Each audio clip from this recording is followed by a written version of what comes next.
They found a priest's bones hidden in the bell tower of a historic New Orleans church 31 years after he vanished. The congregation had buried his name. The church had buried the truth. And the man who replaced him had everything to lose if the truth came out. But his widow never stopped listening for the bell. What she uncovered shook the faith of an entire city. Watch the whole story, because when justice rings, it doesn't whisper. It echoes. They said it was a bat, a loose pipe, maybe even the storm winds shifting the bell ropes, but I knew it was none of those things. That night, at exactly midnight, the bell of Trinity Church rang once, clear, piercing, and impossibly solemn, and then it stopped. A single chime that did not repeat, as if summoned by something buried not just beneath the church but within it. My name is Eleanor Hayes. I was in bed that night alone, as I have been for 31 years. When the bell rang, I sat up so fast my neck ached. A cold sweat bloomed on my back, and before I could stop myself, my lips moved to whisper his name, Jacob. My husband, the former priest of this church, the man who disappeared one autumn morning without leaving a note, without a farewell, without his Bible. That bell was his bell. When we first arrived at Trinity 3 decades ago, Jacob polished it himself, climbed the rickety tower, and blessed it with his own hands. He said it was the heart of the church, and it would not ring without cause tonight. It rang. The next morning, New Orleans woke to sirens, police tape, and a crowd gathering at the base of the historic church tower. Rumor spread fast. Bones in the bell tower. The phrase alone carried the weight of sin. I pulled my coat tight and walked through the damp cobblestone streets to get there. My fingers trembled, but not from cold. I was holding onto a memory so sharp it cut through the air. I pushed past the gawkers, past the yellow tape, and the officer who tried to block me. I said nothing, just stared. Up at the top of the tower, knowing that this was not an accident, nor a prank, nor forgotten history. This was Jacob calling back. Detective Rowan, a tall man with tired eyes and the scent of tobacco, greeted me with hesitation. "Mrs. Hayes," he said softly, "you should not be here. They found remains, human remains, tucked in the corner of the bell tower. A femur, a rib cage, locket. The locket was what broke me. It was silver, with a small etching of a cross on one side, and our wedding photo inside the same locket I had given Jacob on our 10th anniversary. I told the detective my husband disappeared in the fall of 1994. I filed a missing person report. No one cared back then, not the bishop, not the police, not even the press. They called it a scandal, a priest running off with guilt or with sin, but I knew better. I lived with Jacob. I knew his soul. He would never leave without his locket. That evening, the local news ran with the headline, "Priest remains found in tower, widow claims murder." The word widow tasted bitter, like I had been expected to wear it quietly, like a label, not a wound, but this headline screamed it to the world. Jacob was dead, and the church walls had kept him hidden all these years. Worse still, the current priest, Father Anthony Callahan, refused to comment. His statement to the media was brief. "We are cooperating with authorities and praying for all involved." I saw him. That morning when I returned to the church, after the discovery, he stood in his cassock with his chin high and his eyes cold as stone.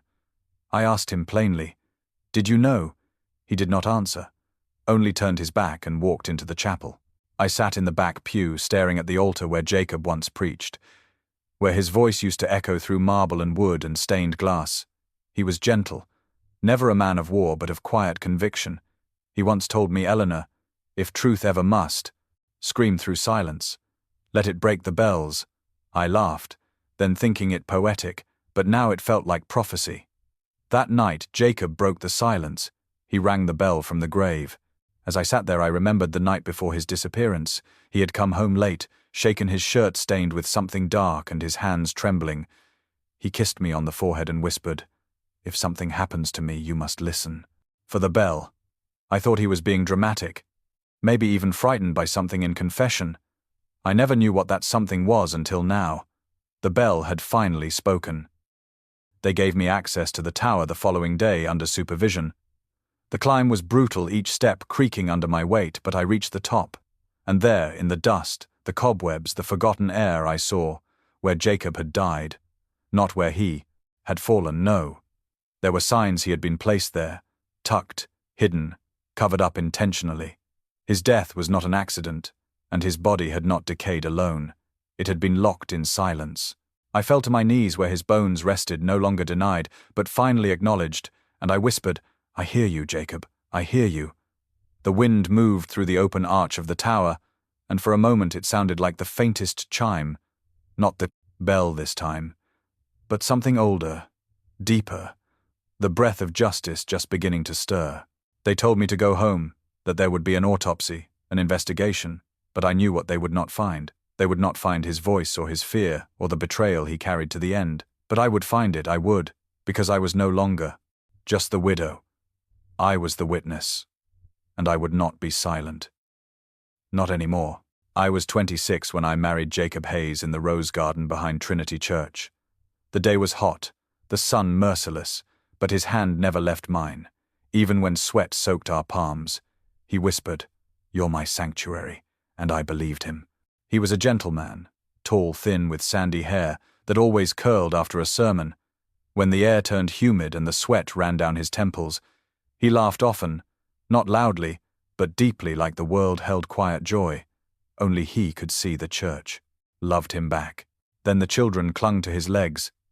The elders asked him to bless their homes, and the choir sang louder when he walked in the room. But that was before the whispers, before Father Callahan, before the words scandal slithered down the pews like smoke, before I became the woman everyone avoided in the bakery or the grocery store, before I became the widow of a man who was never buried. After the bones were found, I returned to our old house, which I had kept like a shrine. The garden, overgrown, the wallpaper faded, but inside it was still Jacob's voice that filled the silence. I sat at our kitchen table and opened the last journal he ever wrote. The pages were yellow, the ink faint, but his words stared back at me like open wounds. October 22nd, confession was interrupted. He knows. I know. That was all it said. No name, no explanation, just fear, trapped. Between lines. In the following days, the church council avoided my calls. Reporters parked outside my door. The new priest sent flowers, not condolences. And I watched from my porch as New Orleans moved on, as if the dead man in the tower was just a hiccup in dead history. But he was not a hiccup. He was my husband, and he was murdered. I began going through his things more deliberately, digging through boxes of sermons, cassette tapes, postcards from parishioners, and tucked between two books. I found a small cloth bundle. Inside was a key brass rusted labeled Tower Back Panel. I held it like it was made of glass, remembering how Jacob once told me, "Always keep the old things, they know the truth." I returned to Trinity that evening, the sun melting behind the bell tower, till I slipped through the side gate, climbed the steps of the sanctuary, and waited for no permission. I went alone the way Jacob did that. Last morning I used the key on a render, an hidden panel at the back of the tower base. A panel so cleverly placed that only someone intimate with the architecture could have known it existed. Inside was a narrow passage, thick with mildew and darkness. It smelled of time gone wrong, but I walked on, guided by the faintest glow from my phone and the pounding in my chest. There I found a ledger, thick bound in leather, its pages covered in handwritten notes. Not Jacob's father. Callahan's. I recognized the sharp angles of his handwriting, the arrogant slant. Every confession, every reprimand, every manipulation had written everything down. Names, dates, secrets. Some crossed out, some underlined, some marked with a simple red X. And on the last page, a single sentence scrawled in haste. Jacob found the list, he knows the truth. I closed the ledger and felt the air shift as if the dead themselves had exhaled. A noise behind me. I turned, but there was no one. Only silence again, but not the peaceful kind. The type that watches you, waits for your weakness. I left with the front ledger tucked in my coat and locked the panel again. I did not sleep that night. I sat in our living room with the lights off, reading the names of people I knew, people who still sat in the front rows of church, people who whispered amen with guilty tongues. I saw dates lining up with disappearances, firings, one suicide, and always Callahan's initials at the margin, AC, like a signature of rot. The next morning I visited Detective Rowan again. I told him I had something to show, but he looked tired, skeptical, polite, but distant. "Mrs. Hayes," he said gently, We cannot act on church gossip. I slid the ledger across his desk. He stared for a buoyant, long time, then opened it, slowly. His lips parted as he read, and his eyes narrowed with each page. When he finished, he whispered, "Jesus Christ," I nodded quietly. "Not Jesus Callahan." From that day, something changed. The police returned to Trinity not just with gloves and cameras, but with questions, pointed questions. There was tension now, palpable, like the humidity before a storm. Callahan held press conferences with grace, but his smile tightened, his sermons shortened, his eyes darted more than they focused. And then the threats began. First, a dead bird on my doorstep. Then the mailbox smashed, a single envelope left under my windshield marked with red ink. Go back to being a widow. The police called it mischief. I called it warning. But I was not afraid. I had already lost Jacob. There was nothing else they could take. I began to write down everything I remembered, not just about Jacob, but about the church, about the politics, the hush money, the way Callahan seemed to rise, not through merit but through vacancy.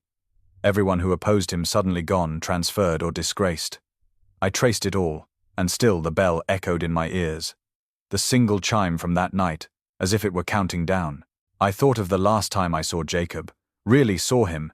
It was the night before he vanished. He sat on our bed, his shoulders hunched, hands clasped. He looked so tired, but his voice was steady.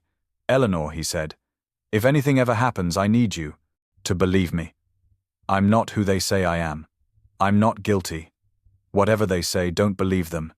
I remember touching his cheek and saying, "I know," and now I had the proof to back that faith.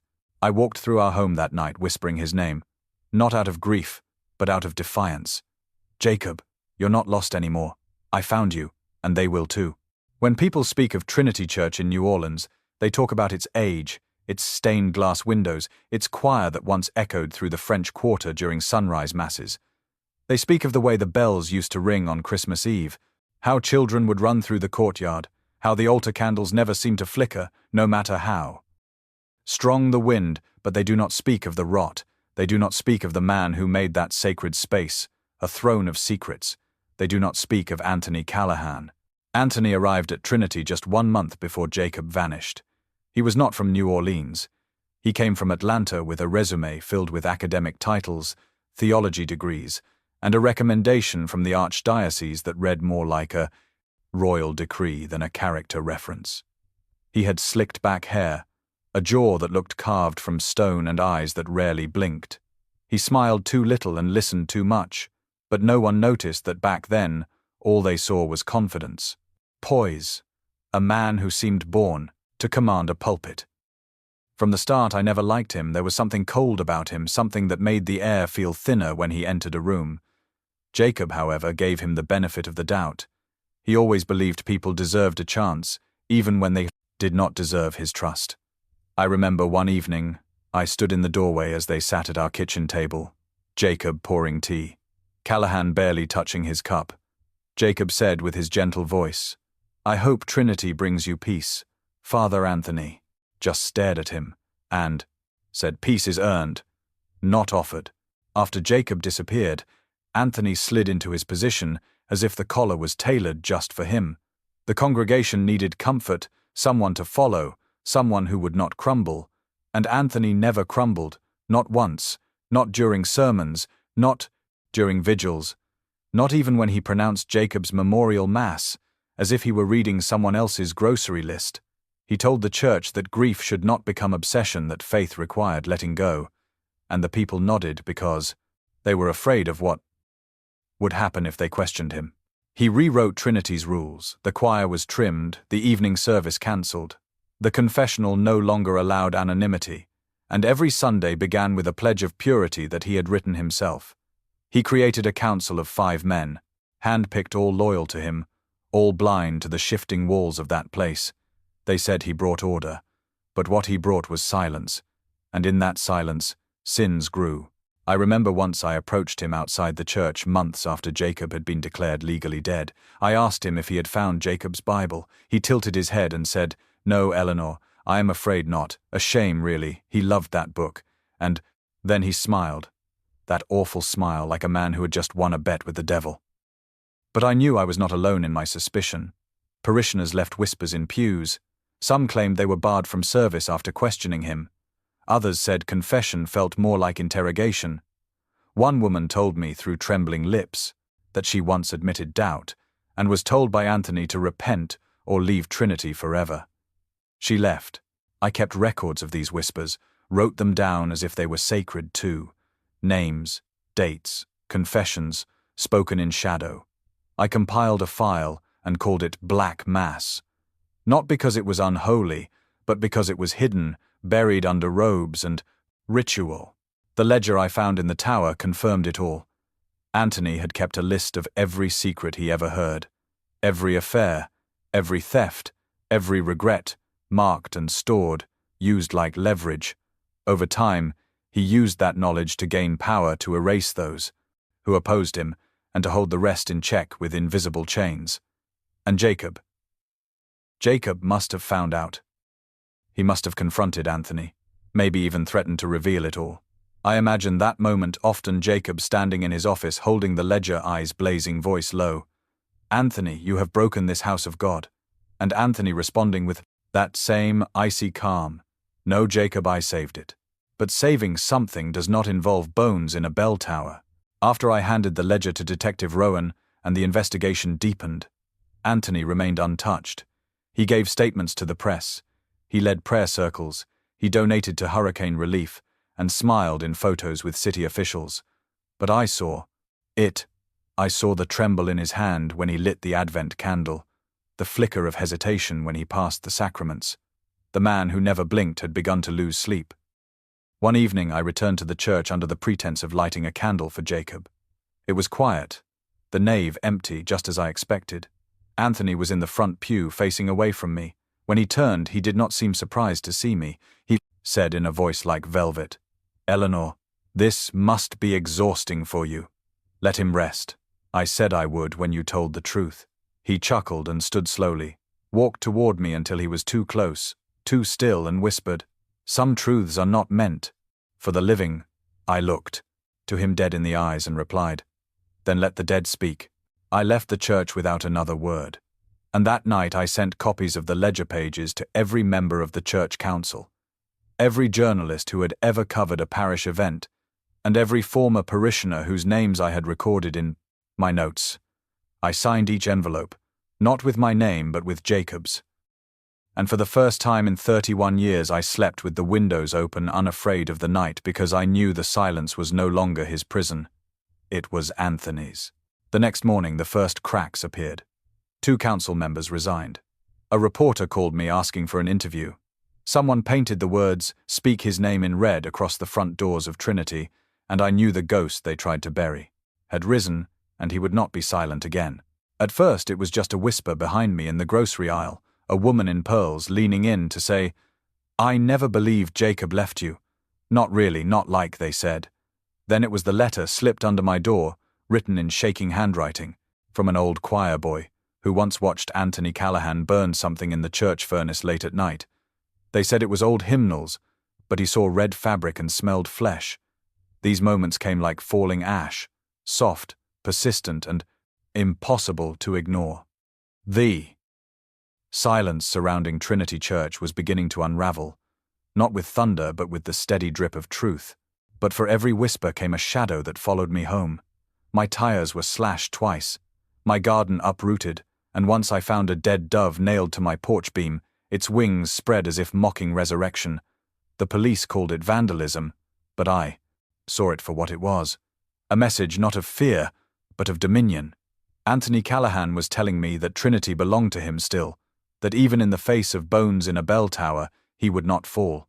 I returned to Detective Rowan again, this time with a box filled with documents, letters, audio cassettes. Even an old video from the church archive I found in the diocesan basement labeled Youth Group Service, March '94. In it, Jacob's voice rose with clarity and hope. But in the corner, barely noticeable, Anthony stood arms, folded his face tight as if resisting the very air around him. Rowan watched in silence, then turned to me and said, "If we can connect this to a motive, to a pattern, we can move. But Eleanor, we need someone else to speak, someone who was there, someone he cannot discredit. I knew exactly who that someone was. Sister Marianne, now retired, living in a modest house near Lake Pontchartrain. She had been Trinity's education director for 20 years and adored Jacob like a son. I knocked on her door, and when she opened it, her face crumbled with recognition and grief. She said, "I prayed you'd never come back with this, but I also prayed someone would." She let me in and poured tea with trembling hands, then opened a drawer and pulled out a sealed envelope I was to give this to.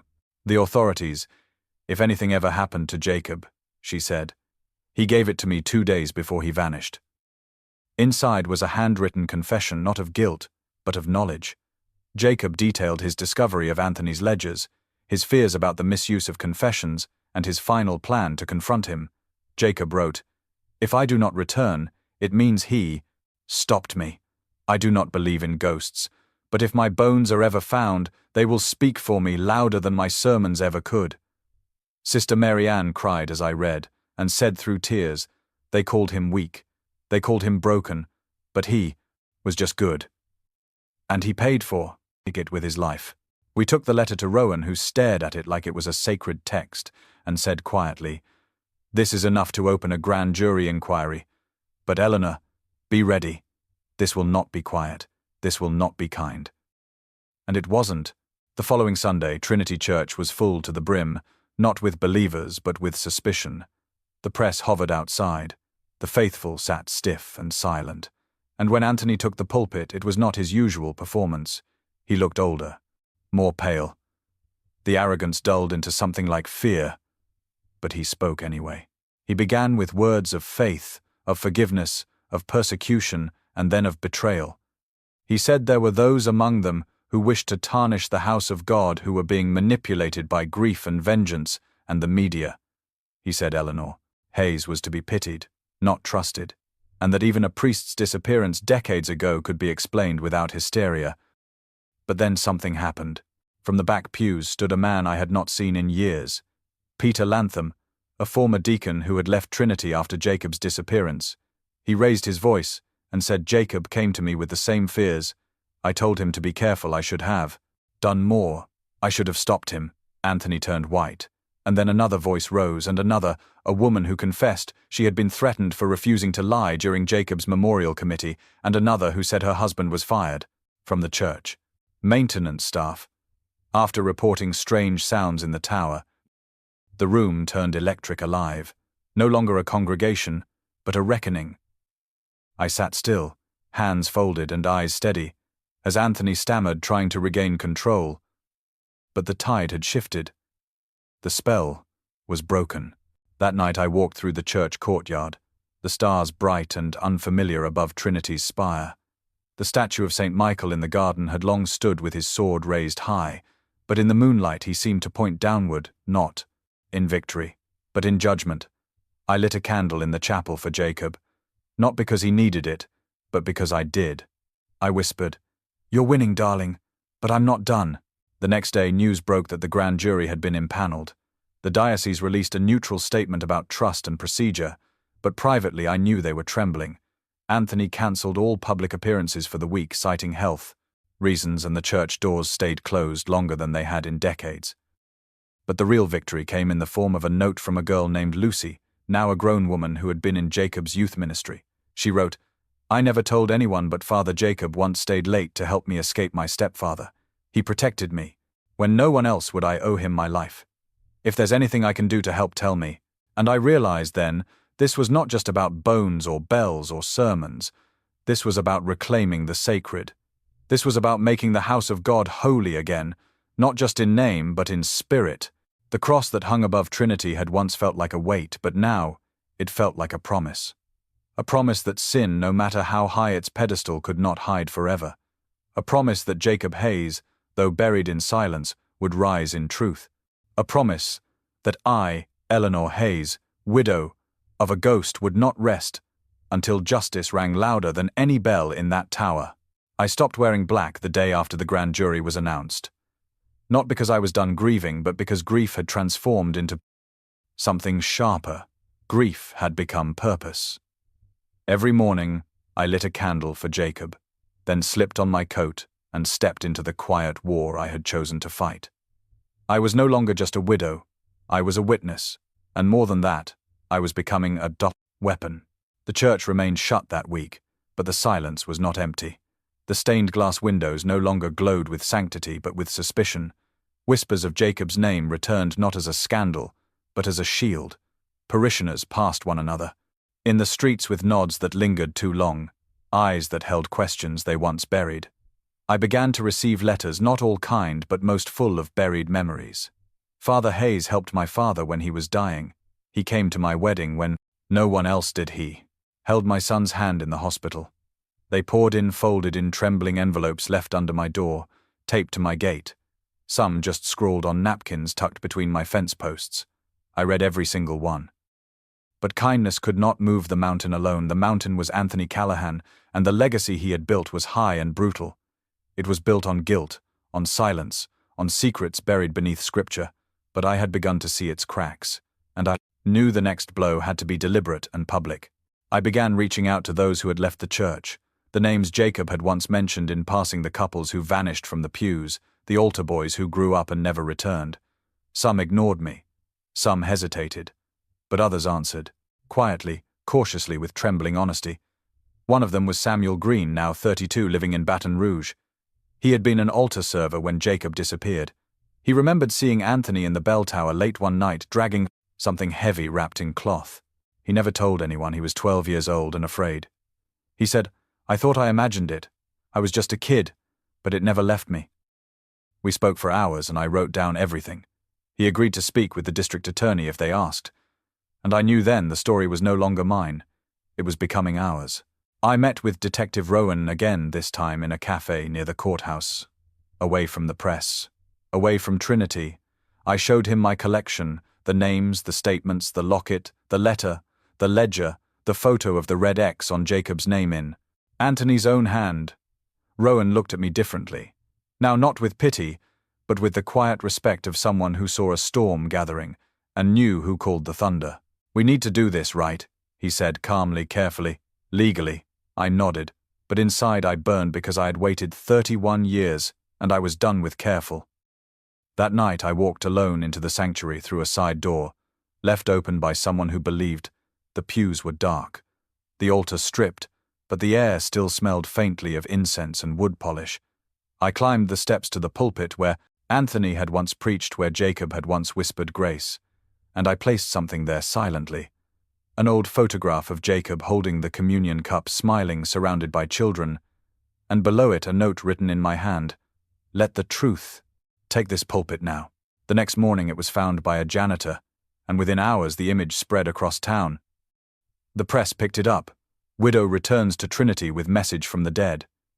It was theatrical, I knew, but I no longer cared if they called me dramatic or obsessed, because sometimes drama is just grief that learned to speak louder. The church council finally broke their silence and released a statement full of polite horror and institutional neutrality. They said they would open their own inquiry. They said they would consider suspending Father Callahan pending investigation. But we all knew what they were really doing. Buying time, covering tracks, playing the same quiet game Jacob had tried to fight alone. But I was not Jacob. I had nothing left to lose. On Friday I received a visit from an unexpected guest, Bishop Lowell, tall, frail, dressed in grey, with a crucifix that hung low and heavy against his chest. He had been the man who signed off on Anthony's transfer 31 years ago, the man who had told me to let go, to trust the church. He stood on my porch now, ashen eyes, sunken, and said, "I made a mistake, Eleanor. I didn't want to believe it, then I see now that I was wrong." I wanted to scream, to rage, to ask why it took bones to make him see what I had known all along. But instead, I opened the door and offered him tea, because sometimes victory is served not with fury, but with silence that burns. He handed me a sealed envelope. Inside was a letter Jacob had written to him weeks before his disappearance, begging for help, warning about Anthony and the ledger.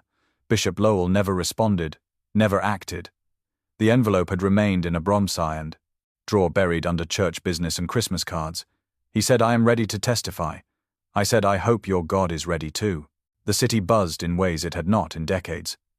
A billboard near Jackson Avenue lit up with Jacob's face and the words, Justice for Father Hayes. Someone had started a petition. Hundreds signed it. Journalists wrote op-eds, and the community, once silent and sleepy, began to murmur with conviction. People gathered outside Trinity each evening, lighting candles not just for Jacob but for themselves, for the memories they lost, for the voices they were told to silence. And still, Anthony remained inside the rectory, hidden, guarded behind walls of theology and habit. But I knew he felt the pressure. I knew because he sent me a letter written in his bold, angular hand, short and venomous: "Stop digging graves, or you will fall into one." I laughed aloud when I read it, not because it was funny, but because it proved he was afraid. Afraid of a widow with nothing left but truth. Afraid of the bell that had finally tolled. Afraid of the memory of the man he buried, not in dirt but in shadow. And above all, afraid of the sound that still haunted him, the sound of justice, rising from the dead. So I prayed silently that night, not for peace but for strength, because I was not finished, because the sin behind the cross had a name, and I was ready to carve it into history with my own 2 hands. The grand jury hearings began on a Monday morning under skies so grey, it felt as if the heavens themselves had lowered their eyes. In the courthouse hallway I stood alone, dressed in blue, not black, with Jacob's locket pinned inside my coat, over my heart. I did not come to mourn, I came to witness the truth rise through walls built to keep it buried. There were cameras, but I ignored them. There were reporters, but I spoke to no one. Only one thing mattered that day. The truth was no longer mine to carry. It was ready to speak for itself. Detective Rowan entered first with the ledger, the letter, the locket, the statements, and the photographs, all sealed in labeled folders, carried like sacred offerings. Behind him were 3 others who came to speak: Samuel Green, Bishop Lowell, and Sister Mary Ann. All with eyes that had finally stopped averting, all with memories.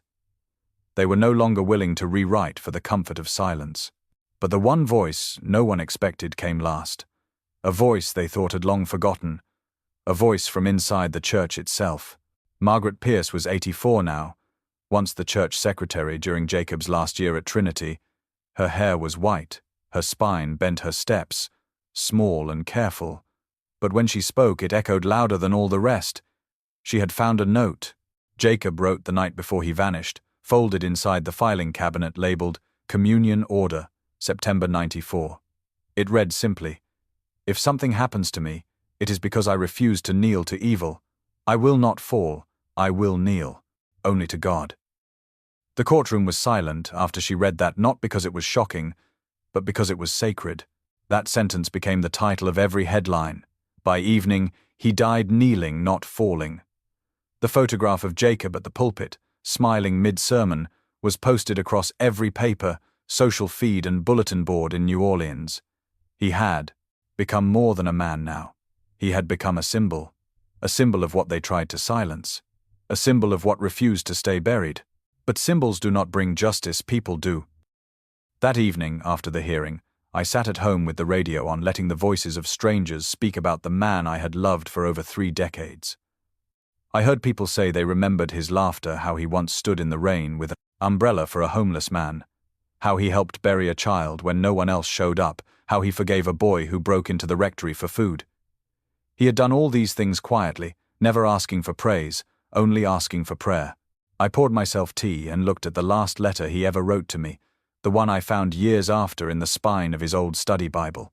It was not dramatic, just a simple truth: "Eleanor, if I do not return, I love you and I trust that you will not let them write me out of history. You always listened closer than anyone else." He knew me well. 2 days later, the court ordered Anthony Callahan to appear under oath. The man who had once stood with his chin-high robes flowing smile tight now looked gaunt. His eyes were ringed with dark circles, and he wore civilian clothes no longer, protected by vestments. The day he walked up the courthouse steps was the day Trinity's veil began to rot publicly. He tried to speak in scripture, in metaphor, in theological riddles, but this time no one was listening to his sermons. He was asked directly if he had ever altered church records, if he had ever silenced or threatened members of the congregation, if he had ever placed false evidence in Jacob Hayes's office. He refused to answer some, he dodged others, but the The moment that broke him was not from a lawyer or a detective. It came from a boy. Now a man. Samuel stood before him, looked him in the eye and said, "I was 12. You looked at me like I was nothing. I saw what you did. You told me it was better if I forgot, but I never did. That child, you dismissed, now stared down the man who had stolen his peace." Callahan cracked. He raised his voice, cursed under his breath, then leaned forward into the microphone and whispered. They never would have believed him. Jacob was weak. He found the ledger and he threatened everything. We were trying to build order. He chose martyrdom. The room erupted. It was not a full confession, but it was enough. A ripple moved through every pew, every hallway, every home that watched the hearing on television. The man who replaced Jacob had finally admitted to the fear, to the power, to the choice. The next morning he was arrested for obstruction, perjury, and suspicion of conspiracy. The full murder charge would require further evidence, but for now, justice had found its first breath. I stood outside the courthouse watching as they placed him in the back of a squad car, and for a moment he looked at me, not with fury, but with something like defeat. His eyes were tired, like he knew the war was lost, and that even if he walked free, tomorrow he would never be clean again. I did not smile. I simply whispered the words Jacob wrote to me the night he vanished. I love you, and I trust you. And I trusted that this was only the beginning. That night I returned to Trinity with a group of parishioners and lit candles all through the nave.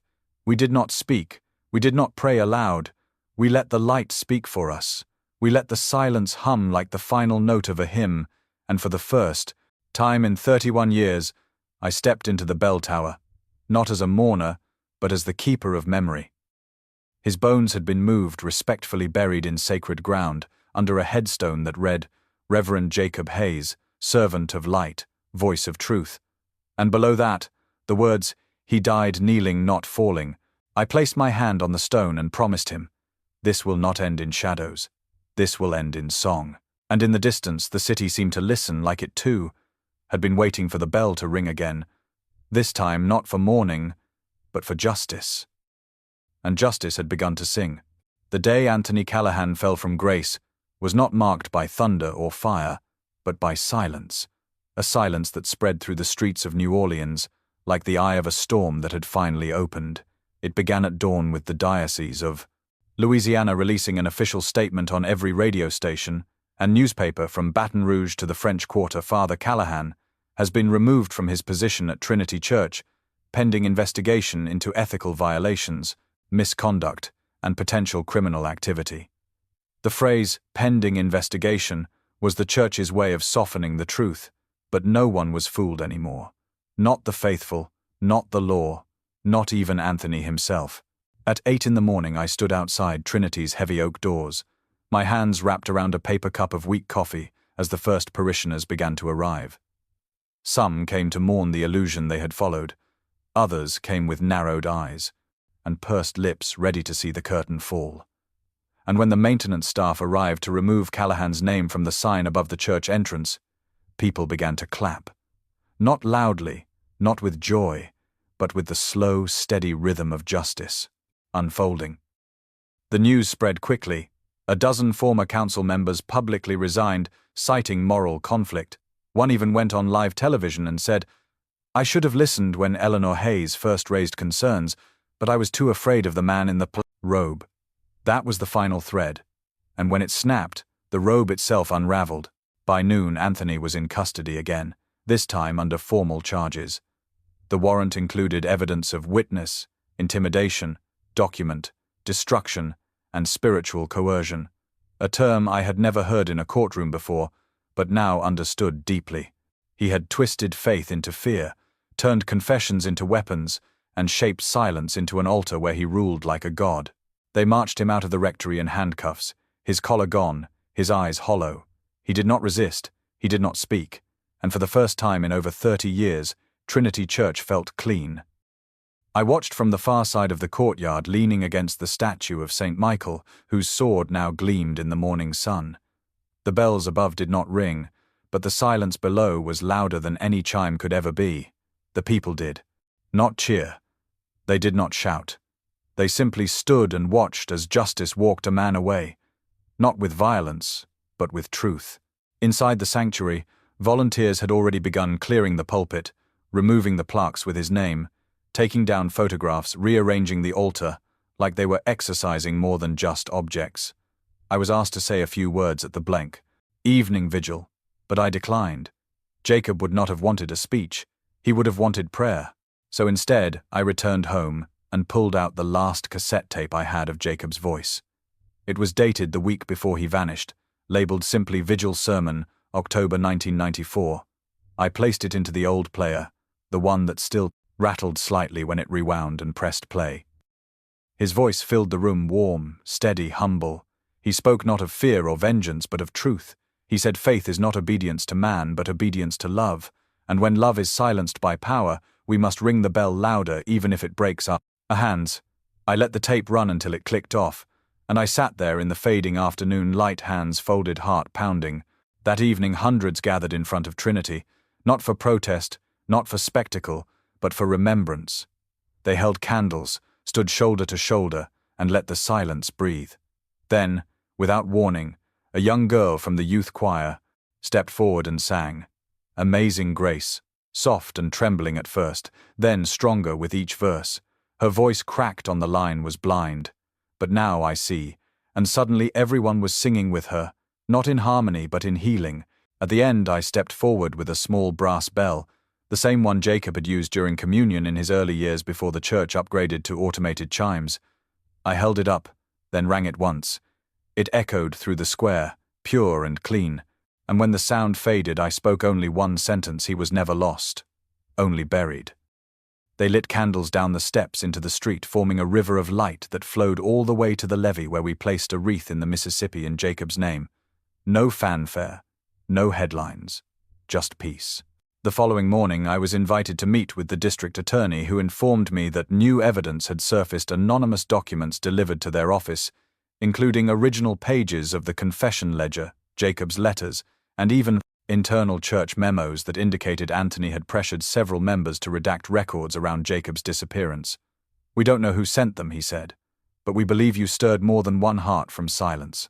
I left the meeting with something I had not carried in years, a sense of completion, not closure because grief never really ends, but resolution, like a song that finally reaches its final note.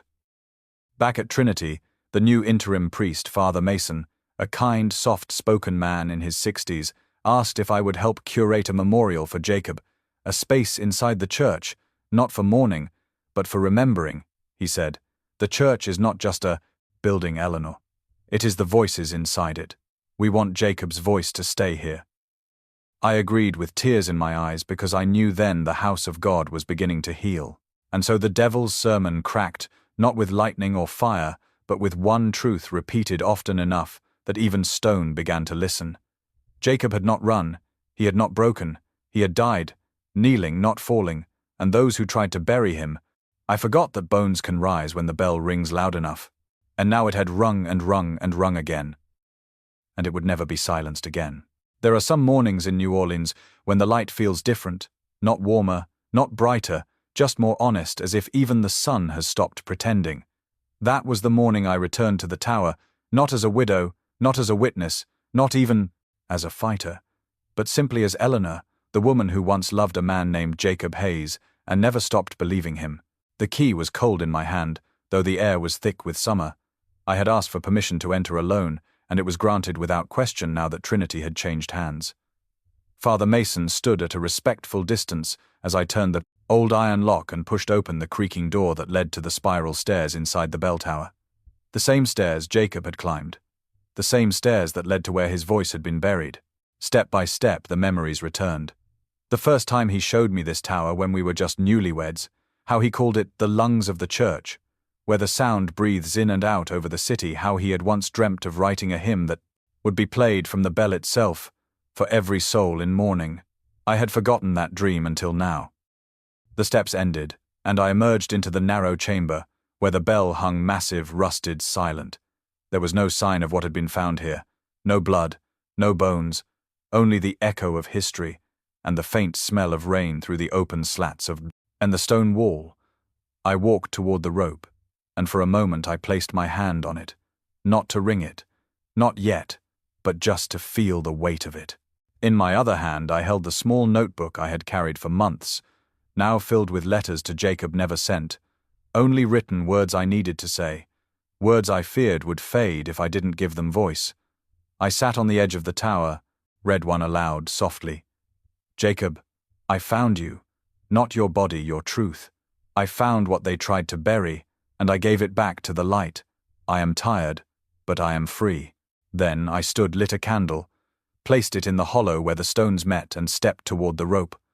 I pulled once, the bell rang once, not in mourning, not in anger, but in resurrection. Later that afternoon, I joined Father Mason and the volunteers to finalize the plans for the memorial space. A glass case would hold Jacob's journal, his locket, the old communion bell, and a printed version of the sermon he had recorded before. His death. Above it they would hang a plaque with a simple phrase, "He died, kneeling, not falling, voice of truth, shepherd of grace." The church had begun to change in ways that mattered not just in furniture or leadership, but in spirit. The sanctuary now welcomed the wounded again. Children laughed again in the courtyard. The confessional was redesigned for safety and dignity. And a new choir had formed, made up of those who once walked away, but had found the courage to return. During the first Sunday Mass held after the Restoration, I sat quietly in the back row, as I always had, and watched as a young girl, maybe 12, stood at the pulpit and read aloud from the Book of Psalms. She had Jacob's quiet reverence, the pulpit, and read aloud. She bowed her head between verses, the way she let silence fill the space between her words. It was not just a performance, it was presence. And in that moment I felt him not as a ghost, not as a wound, but as a companion, as if he had finally stepped down from the bell tower and into the room once more. I closed my eyes and whispered, "Thank you." That evening, as the sun lowered over the Mississippi, I walked alone to the riverbank where Jacob's ashes had been scattered after his remains were finally released for burial. I sat on the bench where we had once dreamed about growing old, and simply listened.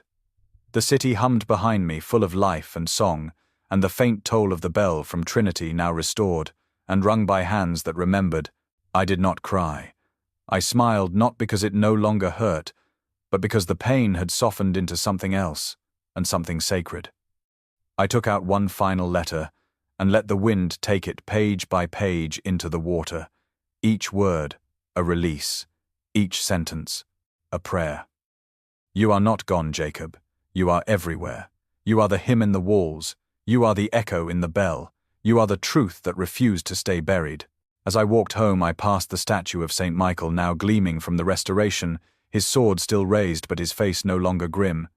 He looked almost calm now, as if justice had not just punished but healed. Back at the house, I opened the windows for the first time in years. Let the breeze pass through unchallenged. Let the light land on Jacob's photo without turning it face down, and made tea for myself and for no one else. That night, I dreamed of him not trapped, not afraid, but laughing in the bell tower, looking down at the world, as it turned back toward grace, his voice clear, strong, ringing through every silence that had once swallowed us whole. Resurrection is not just for the dead, it is for the living who dare to remember them fully. And I had remembered, and because of that, he had risen. The first time I ever visited a courtroom, I was 17. My cousin had been caught shoplifting, and I sat stiff on the bench beside my aunt, watching the judge scold him like a priest in a confession booth. It was then I learned something, too important, that truth is not always loud, and justice is not always immediate. It waits until someone brave enough dares to hold it by the throat and say, "Speak." 31 years later, I sat in a very different courtroom, but the lesson remained the same. The final trial against Anthony Callahan had begun no longer as whispers behind stained glass, but as testimony before the people of New Orleans.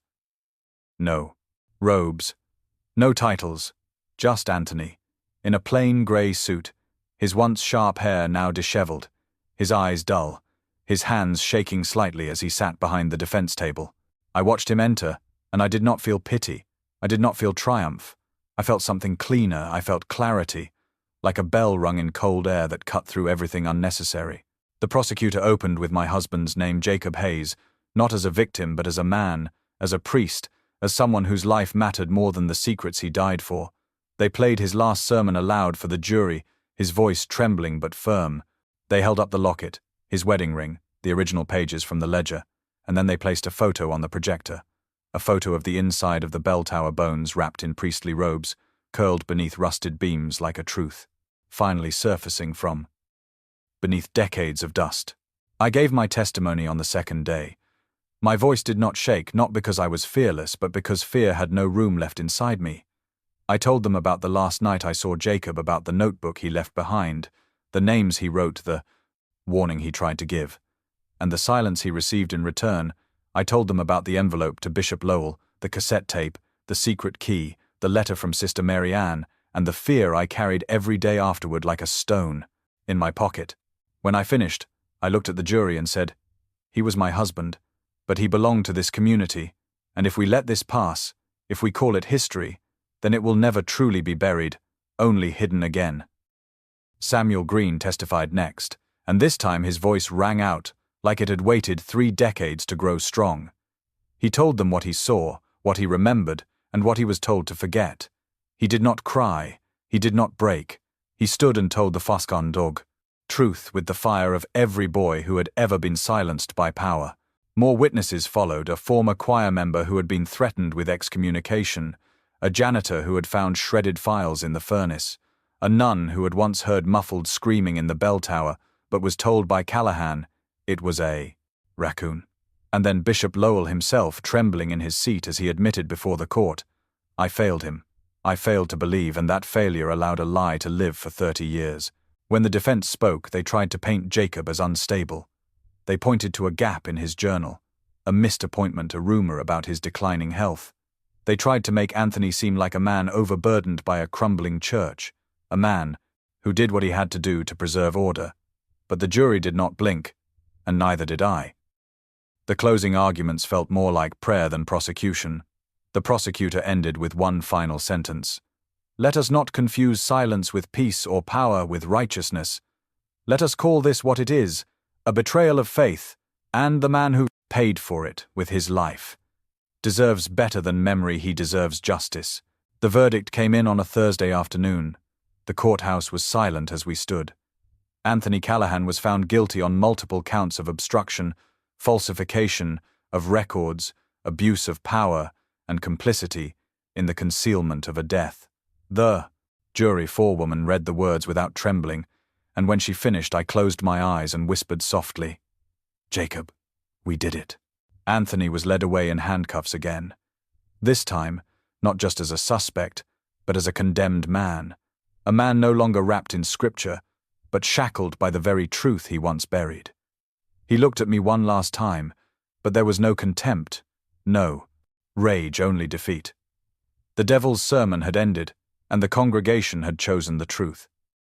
Later that night, I returned to the cemetery where Jacob now lay under the tree.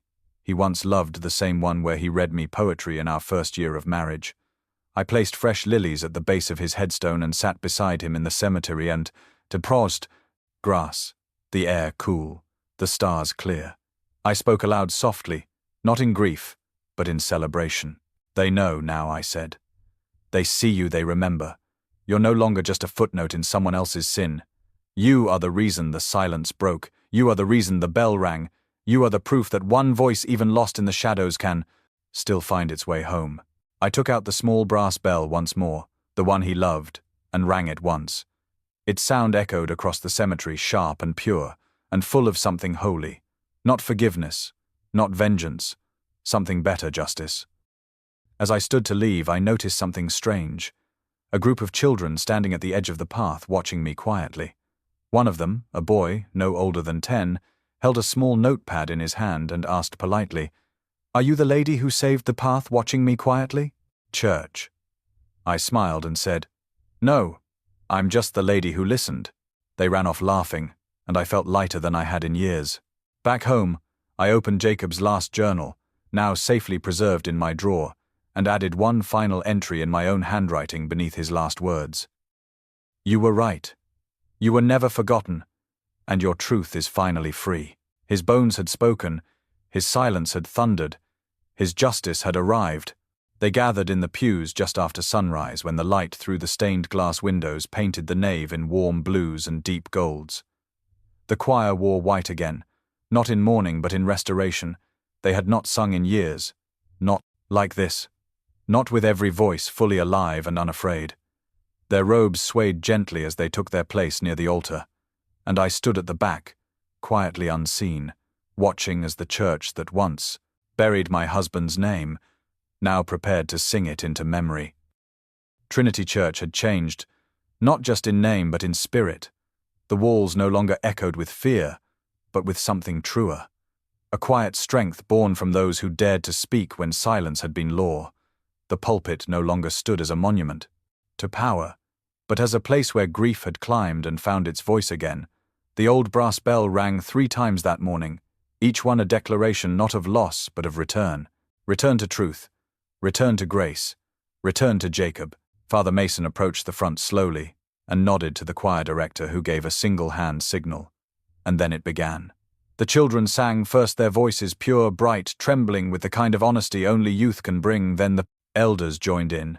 And then the entire congregation, a chorus of souls, once divided, now united, not by perfection, but by the pain they shared and the healing they had chosen. I sat in the last pew beside Margaret Pierce, her hands clasped tightly around a worn rosary, her eyes glistening. She whispered, "Jacob would have loved this," and I nodded because he would have. Not for the attention, not for the triumph, but for the sound, for the joy, for the way music softened even the hardest truths. After the hymn, Father Mason stepped to the pulpit. He was not a man of theatrics, but his voice held gravity. "Today," he said, "we do not rewrite history. We remember it, as it was, as it hurt, as it taught us." He spoke Jacob's name clearly, proudly, not as a stain, but as a standard. "We were silent when we should have spoken," he said. "And that silence cost a man his life, and a city its peace. But today we sing not to erase, but to restore."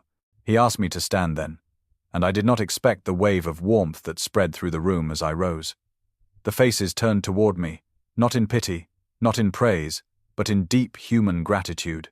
I walked slowly down the aisle and stood beside the pulpit, my heart steady, my eyes dry, not because I felt nothing, but because I finally felt everything at once.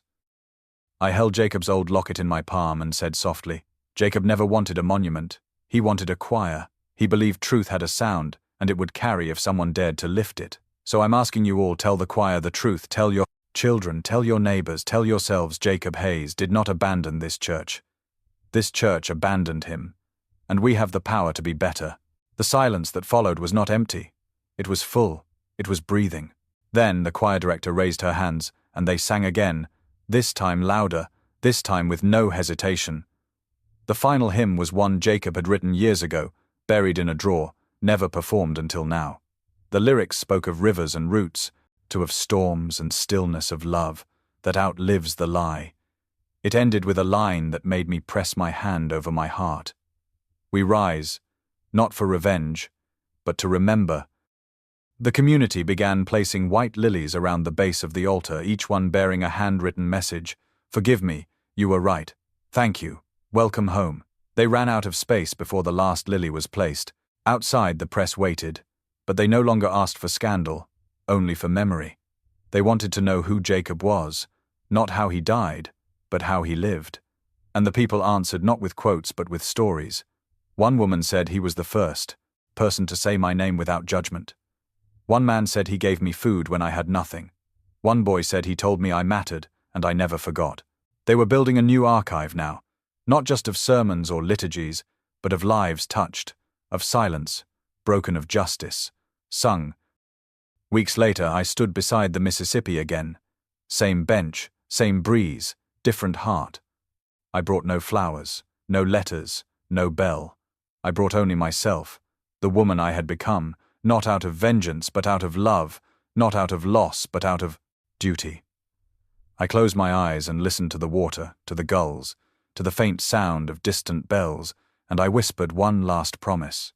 "You're not just remembered, Jacob, you're reborn." Back at Trinity, they added a new plaque to the sanctuary wall beside the portrait of Jacob Hayes. It read, "Tell the choir the truth. and let the song be louder than the silence. And every Sunday when the bells rang, the city knew what they meant. Not mourning, not tradition, not ritual, but resurrection.